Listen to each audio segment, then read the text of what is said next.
بسم اللہ الرحمن الرحیم۔ السلام علیکم پیارے بچوں، آج آپ کو بہت ہی مزے کی ایک چیل کی کہانی سنا رہی ہوں۔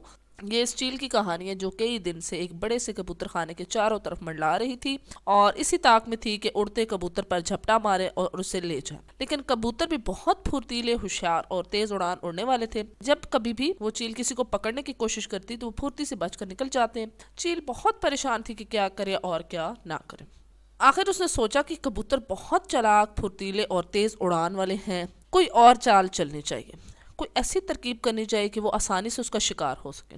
چیل کئی دن تک سوچتی رہی، آخر اس کی سمجھ میں ایک ترکیب آئی۔ وہ کبوتروں کے پاس گئی، کچھ دیر اسی طرح بیٹھی رہی اور پھر پیار سے بولی، بھائیوں اور بہنوں، میں تمہاری طرح دو پروں اور دو پیروں والا پرندہ ہوں۔ تم بھی آسمان پر اڑ سکتے ہو، میں بھی آسمان پر اڑ سکتی ہوں۔ فرق یہ ہے کہ میں بڑی ہوں اور تم چھوٹے ہو، میں طاقتور ہوں اور تم میرے مقابلے میں کمزور ہو۔ میں دوسروں کا شکار کرتی ہوں، تم نہیں کر سکتے۔ میں بلی کو حملہ کر کے زخمی کر سکتی ہوں اور اسے اپنے نوکیلی چونچ اور تیز پنجوں سے بھی مار سکتی ہوں، تم یہ نہیں کر سکتے۔ تم ہر وقت دشمن کی زد میں رہتے ہو۔ میں چاہتی ہوں کہ میں پوری طرح تمہاری حفاظت کروں تاکہ تم ہنسی خوشی، آرام اور اطمینان کے ساتھ اسی طرح رہ سکو جس طرح پہلے زمانے میں رہتے تھے۔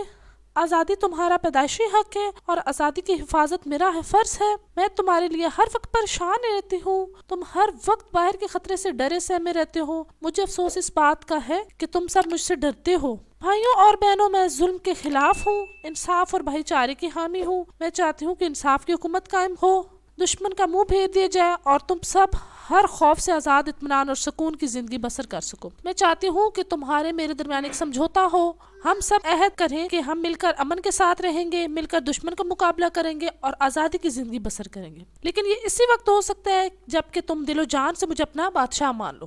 جب تم مجھے اپنا بادشاہ مانو گے اور مجھے ہی حقوق اور پورا اختیار دے دو گے تو پھر تمہاری حفاظت اور تمہاری آزادی پوری طرح میری ذمہ داری ہوگی۔ تم ابھی سمجھ نہیں سکتے کہ پھر تم کتنے آزاد اور کتنے خوش و خرم رہو گے۔ اس کے ساتھ آزادی، چین اور سکون کی نئی زندگی شروع ہوگی۔ چیل روز وہاں آتی اور بار بار بڑے پیار سے، محبت سے ان باتوں کو دہراتی۔ آہستہ آہستہ کبوتر اس کی اچھی اور میٹھی میٹھی باتوں پر یقین کرنے لگے۔ ایک دن کبوتروں نے آپس میں بات کی اور ایک مشورہ طے کیا کہ کیوں نہ ہم اسے بادشاہ مان لیں۔ اس کے 2 دن بعد انہوں نے اس کی تخت کے لیے بہت شاندار سی ایک پارٹی کی۔ چیل نے بڑی شان سے حلف اٹھایا اور سب کبوتروں کی حفاظت اور ہر ایک سے انصاف کرنے کی قسم کھائی۔ جواب میں کبوتروں نے پوری طرح حکم مانے اور بادشاہ چیل سے پوری طرح وفادار رہنے کی دل سے قسم کھائی۔ بچوں، پھر یہ ہوا کہ کچھ دنوں تک چیل کبوتر خانے کی طرف اسی طرح اڑتی رہی اور ان کی خوب دیکھ بھال کرتی رہی۔ ایک دن بادشاہ چیل نے ایک بلے کو وہاں دیکھا تو اس پر اپنے ساتھیوں کے ساتھ ایسا زبردست حملہ کیا کہ بلا ڈر کر بھاگ گیا۔ چیل اکثر میٹھی میٹھی باتیں کرتی اور کبوتروں کو یہی ظاہر کرتی کہ جیسے یہ ان کی بہت ہی زیادہ ہمدرد ہے، ان کی حفاظت اور آزادی کا انہیں احساس دلاتی۔ اسی طرح کچھ وقت گزر گیا، کبوتر اب ڈرے بغیر اس کے پاس چلے جاتے۔ وہ سب آزادی اور حفاظت کے خیال سے بہت خوش اور مطمئن تھے۔ ایک دن صبح کے وقت جب کبوتر دانہ چگ رہے تھے تو چیل ان کے پاس آئی۔ وہ کمزور دکھائی دے رہی تھی، معلوم ہوتا تھا کہ جیسے وہ بیمار ہے۔ کچھ دیر وہ چپ چاپ بیٹھی رہی اور پھر شاہانہ آواز میں بولی، بھائیوں اور بہنوں، میں تمہاری حکمران ہوں۔ تم نے سوچ سمجھ کر مجھے اپنا بادشاہ بنایا ہے۔ میں تمہاری حفاظت کرتی ہوں اور تم چین اور امن سے رہتے ہو۔ تم جانتے ہو کہ میری بھی کچھ ضرورتیں ہیں۔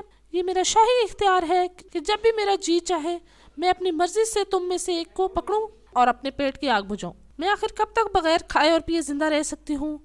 میں کب تک تمہاری خدمت اور تمہاری حفاظت کر سکتی ہوں؟ یہ صرف میرا ہی حق نہیں ہے کہ میں تم میں سے جس کو چاہوں پکڑوں اور کھا جاؤں، بلکہ یہ میرے سارے شاہی خاندان کا حق ہے۔ آخر وہ بھی تو میرے ساتھ مل کر تمہاری آزادی کی حفاظت کرتے ہیں۔ اس دن اگر اس بڑے سے بلے پر میں نے اور میرے خاندان والوں نے مل کر حملہ نہ کرتے تو وہ بلہ نہ معلوم تم میں سے کتنوں کو کھا جاتا اور کتنوں کو زخمی کر دیتا۔ یہ کہہ کر بادشاہ چیل قریب آئی اور ایک موٹے سے کبوتر کو پنجوں میں دبوچ کر لے گئی۔ سارے کبوتر منہ دیکھتے رہ گئے۔ اب بادشاہ چیل اور اس کے خاندان والے روز آتے اور اپنی پسند کے کبوتروں کو پنجوں میں دبوچ کر لے جاتے۔